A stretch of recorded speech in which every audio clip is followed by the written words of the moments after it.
Hello dear viewers, this is George from Ireland and I'm continuing my series about the Northern Irish Troubles. So picking up in 1976 where I left off, the INLA along with the Provisional IRA were continuing their campaign against the Crown forces in Northern Ireland. The IRA had a standing order from the 50s that no offensive action was to be taken in the Republic of Ireland not to attack the Irish Army or the Garda Síochána. So Sinn Féin, that was the IRA's political face, they often denounced the Irish government as having a partitionist parliament at Leinster House. It was the Free State, using nomenclature dating back to the Irish Civil War of 1922 to 23, claimed the Irish government was illegitimate, that there was the first Dáil Éireann elected in 1918 and that had proclaimed the Republic, or even the Republic as proclaimed in the 1916 Easter Rising, and that the IRA's Army Council was the rightful government of the whole of Ireland. So it was complete nonsense and believed by almost nobody, as Sean O'Callaghan was later to say, even most IRA volunteers thought this was plain daft. But the IRA was wise enough not to provoke the Irish government too much. So in the Republic of Ireland, the IRA robbed banks and so on, and kidnapped people to raise money for the cause. So wealthy hostages, foreign businessmen, Dutch businessmen, German businessmen, even a racehorse called Shergar. The Guards and the Irish Army obviously had to take action against this. One Irish soldier was murdered by the IRA. A few guards were killed by the IRA as well, showing that they're willing to kill the police on either side of the border. So the Guards had to take action against the IRA. They were denounced as West Brits. A West Brit is someone in Ireland who's thought to be insufficiently nationalist, even crypto-unionist, so they're traitors. They'd rather help the English, Welsh and Scots than be an Irish ultra-nationalist. Anyway, in the north, people seemed resigned to a long conflict. There didn't seem to be any viable political solution, certainly in the short term, and the UK government was just concentrating on improving the security situation, getting the casualty figures down.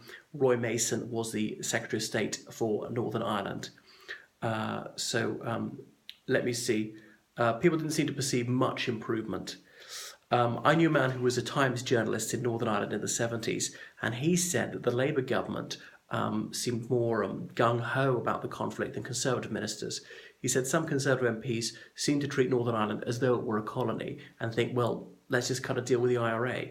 But whereas Labour saw the IRA as being extreme nationalists, as fascists who needed to be defeated, and Labour thought, well, the SDLP, that's the equivalent of us.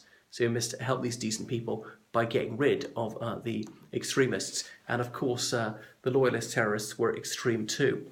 So the Loyalist terrorists carried on killing Catholic civilians, not in such great numbers as before. They couldn't attack Catholic areas openly because the army was on the streets. So the IRA still had considerable support. Certainly, a place like the Foyles Road at the Bogside, it would have been quite a lot, maybe even a majority. In South Armagh, I think it's fair to say it was a majority, particularly a town called Crossmaglen, which was a real stronghold of IRA support. And so RUC officers couldn't go around many of these areas on their own. One RUC officer would have to be protected by several soldiers. Soldiers didn't have any more lawful authority than anyone else, in a sense. So if someone who happened to be carrying a legal weapon could obviously intervene, could shoot somebody dead in certain circumstances, and that was a situation in which soldiers found themselves. They were given rules of engagement. They were only to open fire if they believed their life to be in danger or the life of someone else to be in danger. Now, that belief might turn out to later be mistaken, but so long as it was a reasonable belief held at the time that somebody shot, then that was to be a legal protection. And it's not until the 90s that soldiers were successfully prosecuted for killing people when they shouldn't. There was a notorious case of Magella O'Hare, which I think was in Armagh, and this girl, she was only about 12 years old when a soldier shot her dead for no reason at all. I mean, well, she was a child and wasn't remotely threatening. He was prosecuted for murder and found not guilty. His comrades backed him up. Their other eyewitnesses said absolutely no reason to fire at anyone, and he just shrugged off killing this child. Anyway, so South Armagh was a cauldron of IRA activity, and the British Army built sangars there, these sort of towers and all the high points, but there was still some dead ground that the IRA could exploit. So the army controlled the town centres. There were many roadside bombs. So the IRA denied the roads to the security forces, who went around by helicopter quite a lot. Perhaps something else I should have mentioned. In 1973, Edward Heath held the border poll, as is known, a referendum in Northern Ireland. Do you want to join the Republic of Ireland or stay part of the UK? Now, nationalists of all shades said, let's boycott this. Unionists voted. 98% of people voted to stay in the UK. There was a 59% turnout. So overall, 58% of people voted to stay in the United Kingdom. It was an absolute majority.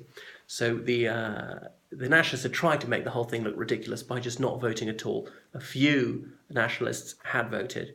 So there we are. There could be absolutely no question that a clear majority definitely wanted to be in the United Kingdom. No action was taken because it was a vote for the status quo. Anyway, the Vanguard Party, coming back to the late 70s, wound down, and they were later reabsorbed into the Ulster Unionist Party. Brian Faulkner, I mentioned him earlier. He was ennobled as Lord Faulkner, and he fell off his horse and died just a few weeks after he was raised to the peerage. He'd had his own political party very briefly, the Unionist Party of Northern Ireland, but they disappeared. So most nationalists were voting for the SDLP. Incidentally, the Nationalist Party under that name did continue into the 1980s, but it was not a significant political force. Anyway, so by the late 70s, about 100 people a year were being killed. But in some parts of the country, the trouble seemed quite far away. In North Antrim or North Down, where the population was overwhelmingly Protestant, there were not many violent incidents. So the UVF still continued their barbarous crimes. A notorious group called the Shankill Butchers emerged in the late 70s. They would kidnap Catholic men and torture them in the most horrific fashion and stab them to death, kill people over a matter of hours. They were led by a man called Lenny Murphy, who was a psychopath. Lenny Murphy had a name which was typically Catholic, so he'd been bullied as a child, called the Mick, because there were various opprobrious terms amongst anti-Catholics for Catholic people, like Roman Catholic say that as RC is rat catcher, or papist or Tague, or things like that. So Lenny Murphy became so vicious, even the UVF was ashamed of him. He was later assassinated by the IRA. Some people say that the UVF set him up to be killed by the IRA because even they were disgusted with his cruelty, which was getting him a bad name, even amongst other loyalist terrorists. The UVF did score a success in their terms. Moira Drum, she was the vice president of Sinn Féin, Belfast, grandmother. She went in for some medical treatment in the Mater Hospital in Belfast, and the UVF snuck in there, dressed as doctors, and shot her dead whilst she was in bed. The UDA was still a lawful organisation, but the UDA carried out its crimes under the name of Ulster Freedom Fighters, occasionally the Protestant Reaction Force. So terrorist organisations, they like to boast that they had killed someone. They would phone a radio station, for example, and say it was them. The UVF would often say it was Captain Black. The IRA, when they carried out sectarian crimes, they often said it was the Catholic Reaction Force or the South Armagh Republican Reaction Force, things like that. Not in their name, but it was them. It was the cover name. There was a horrendous incident in 1976 when 5 Catholic men, not Republicans, were shot dead by a loyalist terrorist organisation in Armagh. So the IRA hit back a few days later. They stopped a bus taking some workmen to their place of employment near King's Mills in South Armagh, and they shot 11 Protestant men, 10 of whom died. They identified the one Catholic on the bus and told him to go away. There's a lot to talk about the collusion between the security forces and loyalist terrorists. Well, the UDA was a lawful organisation. You could call it paramilitary, I suppose, not terrorist as such. Some of them did engage in terrorism. The UVF definitely was a terrorist organisation, had been since its inception in 1976. The British officers said to the government, we cannot fight on 2 fronts. We mustn't fight against the loyalist terrorists as well. And the loyalist terrorists were not out to attack the army, but they did occasionally kill RUC officers.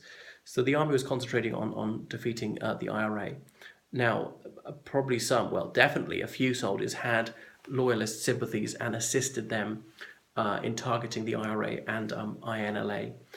What else? Some RUC officers likewise since the Glenarm gang has been uncovered.